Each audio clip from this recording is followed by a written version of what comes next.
Hoy estaremos haciendo un slime que ya hice dos. Este amarillo, miren.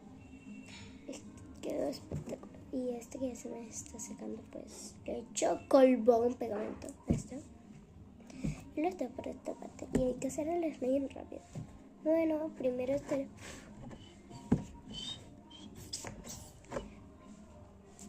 abriéndolo y echándolo. No mucho.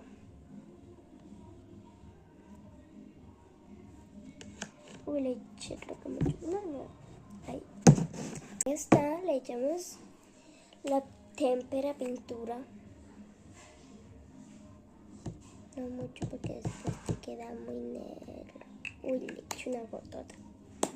Pero aquí para, miren cómo miren. Tengo que mezclar con la mano. No importa si es la izquierda o la derecha.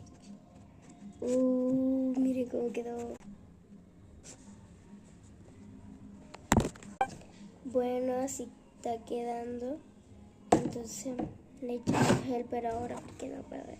Bueno, ya le están echando un poquito de... No sé qué es, pero bueno. Es del Marcamos 2. Ojalá que me quede bien. Bueno, el gel no le he echado todavía. Un poquito más. 3. Mezcla el gel. Bueno, yo creo que con eso sí le estoy echando bien. No sé ni como 5. El talco. No sé si necesitaré gel. Por ahora no voy a necesitar el gel. Vamos al talco y a mezclar. Cosí, chicas, ya me está quedando. Miren. Cuando se les ponga así es porque se está quedando así, miren. Así como lo mostré, así es cuando se les va haciendo ya.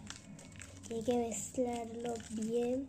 Miren, como se me pegan los dedos. Creo que con este nos va a acabar, con este no, porque el gel, con el gel dura bastante y este no duró casi nada.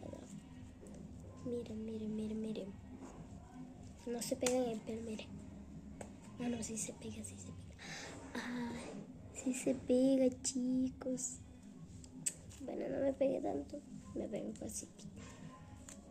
Y así nos quedó nuestro slime. Miren, cuando tengo esta comida con estos dos, azul, grisecito y amarillo.